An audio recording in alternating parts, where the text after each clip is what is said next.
I never thought I'd see Kash Patel run out of answers in real time. Not like this. Not over a thin blue folder that looked almost empty when Pramila Jayapal set it on the corner of her desk at the start of the afternoon session. Not over 3 documents that she pulled out one at a time with the calm, unhurried precision of someone who has already won the argument and is simply waiting for the record to catch up. And definitely not over 4 words that she delivered without raising her voice, without leaning dramatically toward the microphone, without any of the theatrical energy that congressional confrontations usually produce. Why did you hide these names? That question landed in that hearing room like something physical. And what happened to Kash Patel's face in the 3 seconds after it landed is something I am going to be describing to people for a long time. Because I was watching, live, and I've been covering these hearings long enough to know the difference between an official who is buying time and an official who has just realized that every available response makes things worse. What I watched in that moment was the second one. Hit the like button right now if you think this story deserves more visibility. I'm covering every development, and I don't want you to miss what comes next. Let me take you back to the beginning of that morning, because the 4 minutes that everyone is talking about only make sense if you understand the 2 hours and 43 minutes that came before them. The hearing was on the calendar as routine oversight, budget discussions, operational briefings, the kind of session that generates exactly 0 headlines because everyone involved knows their role and plays it without deviation. Officials arrive with pre-approved answers, members ask their prepared questions, the clock runs out, everyone goes home. I have sat through more of these than I want to count. I know what they look like when they are going exactly as planned. This one was going exactly as planned. Until it wasn't. Kash Patel walked in at 9:52 in the morning. 3 FBI attorneys to his left, 2 senior advisors positioned directly behind his chair. The kind of support structure that signals before a single word is spoken that this witness has prepared for everything and intends to leave without conceding anything. The morning session confirmed that instinct. Republican members praised bureau leadership, Democratic members pressed on personnel decisions and resource allocation and got smooth, careful deflections in return. Patel was doing what experienced officials do in these settings, saying a lot of words, answering nothing. By the time the afternoon session started, the energy in the room had shifted into that particular exhaustion that sets in when the most dangerous questions appear to have already been behind you. That is exactly when I noticed the folder. It was sitting on the corner of Jayapal's desk, thin, almost empty-looking, the kind of folder that doesn't draw attention because it doesn't look like it contains anything worth the effort. I've been doing this long enough to know that the folders that look empty are always the ones you watch. Jayapal didn't open it immediately, didn't reference it during the morning session, didn't place it prominently where Patel could see it and have time to prepare a response. She just set it there and began asking questions that sounded, on the surface, completely routine. Questions about FBI document classification practices, about how certain case files get designated for restricted access, about who makes those decisions and what authorization process they go through. Patel answered every one of them, fluently, confidently, with the relaxed efficiency of someone who had covered this ground in prep sessions and knew exactly where he was going.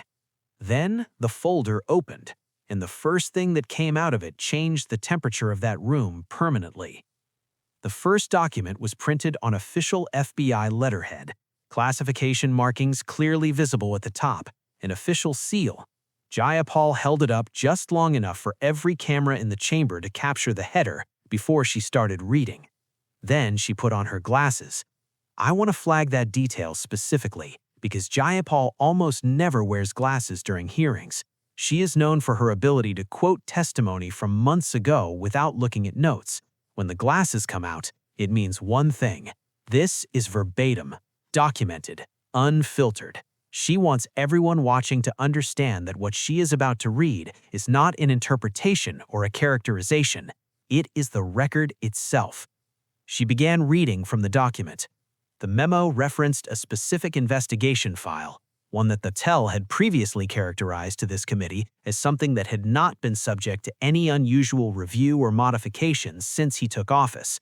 The document said otherwise. It showed that the file in question had been placed under restricted access status approximately 14 days after Patel's confirmation, and the authorization code used to implement that restriction was registered to one person. Jayapal set the page down. "Director Patel," she said quietly. Her voice was calm. It had been calm for the entire exchange, that particular calm that experienced prosecutors use when they want the words themselves to carry all the weight without any help from tone or volume. "Who made the decision to restrict access to this file?" Here is what I want you to notice about how Patel responded to that question. He didn't deny it, didn't say the document was wrong or that the authorization code had been misidentified or that there was some technical error in the record. He talked about complexity, about how classification decisions involve multiple factors, about how access restrictions can serve legitimate operational purposes that cannot always be disclosed in an open session. Every single thing he said was technically defensible. None of it answered the question. Jayapal listened to all of it without interrupting. Then she reached back into the folder. "Let me show you something else," she said. The second document was a transcript excerpt, official, time-stamped, showing the exact words Patel had used during a previous appearance before this committee when asked specifically about this file. Jayapal read those words back to him. Then she read what the memo said. Then she placed both documents side by side on the display, and she asked him to explain the gap between them. The silence that lasted long enough for 3 reporters in the press gallery to look up from their notebooks simultaneously. Subscribe right now if you're not already, because what I'm about to tell you is the part that the short clips don't show, and it's the part that actually matters. Jayapal reached into the folder a third time. This document was different from the first two, shorter, more precise, the kind of page where every line carries weight that you feel before you've finished reading it. And the content of this page did something that none of the other documents had done individually. It connected everything. The document showed that the restricted access file contained 47 entries referencing specific individuals, not as peripheral mentions, not as background references and footnotes, as directly relevant parties. 47 documented entries in a file that had been locked down using Patel's own authorization code. 14 days after he took office. Jayapal held the page toward the cameras. She held it there long enough for everyone watching to understand what they were looking at. Then she turned back to Patel. "Director Patel," she said. Her voice was still calm. It had been calm for the entire exchange, that particular calm that experienced prosecutors use when they want the words themselves to carry all the weight without any help from tone or volume. "Who made the decision to restrict access to this file?" I have been trying to find the right way to describe what happened in that room after those 4 words landed. It wasn't loud. Nobody erupted. There was no dramatic moment of visible confrontation that played out the way these things sometimes do on cable news. What happened was quieter than that, and in a lot of ways more striking because of it. The attorneys behind Patel's chair moved. All of them. Not dramatically, just the small, coordinated shift that legal teams make when they recognize that their client is about to say something that needs to be intercepted before it reaches the microphone. One of them was already standing by the time Jayapal finished the sentence. The chair scraped against the committee room floor. Every microphone in the chamber picked it up. The attorney invoked protected deliberative processes, the limitations of what can be discussed in an open session, the nature of internal communications related to active legal matters. The chairman heard him out, then told Patel he could answer. Every eye in that room went back to the witness table, and what I watched in the next several seconds was something I don't have a cleaner word for than recognition. The specific expression that appears on a person's face when they have run every calculation simultaneously and found that every available path leads somewhere worse than where they currently are. If he denied that the file existed, the document was on the screen behind him. If he claimed the restriction was routine, the authorization code told a different story. If he said he didn't know the details, it meant claiming ignorance of an action taken under his own credentials. There was no clean exit. He had to choose one anyway. "Congresswoman," he said finally. His voice was different from what it had been at the start of the morning. Quieter, more deliberate, like someone measuring the weight of each word before releasing it into the room. "On the advice of counsel, I'm not in a position to characterize the content or intent of internal communications related to active legal matters." 4 seconds of silence followed that sentence, because everyone in that room understood exactly what it was. Not a denial, not an explanation, not a reframing or a redirection or a pivot toward more comfortable ground. A refusal. Carefully constructed, legally defensible, but a refusal. Jayapal didn't react the way officials sometimes react when they get the answer they were expecting. She didn't press harder, didn't raise her voice, didn't make the moment into something that would look better as a clip than it felt in the room. She just spoke for the record. Slowly, clearly, in language specifically designed to leave no ambiguity in the official transcript.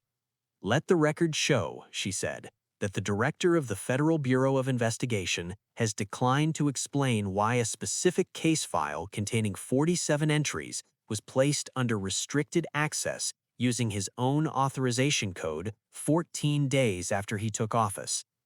She gathered the 3 documents from the display, aligned them, and placed them back in the folder. "The American people know this file exists," she said. "They know it contains 47 entries, and they just watched the director of the FBI decline to explain why those entries were hidden."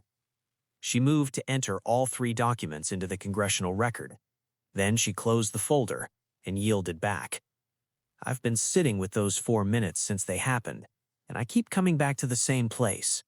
On the surface, what occurred looks almost small. A folder, 3 documents, 47 entries, 1 unanswered question, 4 minutes of an afternoon oversight session that was supposed to be about budget discussions. But that framing misses what actually happened. What actually happened is that the director of the Federal Bureau of Investigation sat in front of a congressional oversight committee and declined to explain a restricted access designation applied to a case file 14 days after he took office, using his own authorization code. A file containing 47 entries referencing directly relevant parties. A restriction documented by 3 independent records that all point to the same 14-day window. The FBI applies a specific standard to every person in every organization it investigates. Explain your actions. Account for your decisions. When a record exists, address the record. 3 records existed in that chamber. They were placed in front of the director of the FBI, one at a time, by a former prosecutor who had spent weeks preparing for exactly this moment. And the director of the FBI declined to address them. That gap between what the records show and what has been officially explained does not belong to the institution that created it. It does not belong to the legal team managing the fallout or the processes working to contain what that blue folder put into the public record. It belongs to the public, because this is a public institution funded by public money and accountable to public oversight. And when 3 independent documents all point to the same 14-day window, and the official responsible for the decisions made during that window declines to explain them, the public's right to understand what happened does not have an expiration date. Look, I want to be straight with you about something.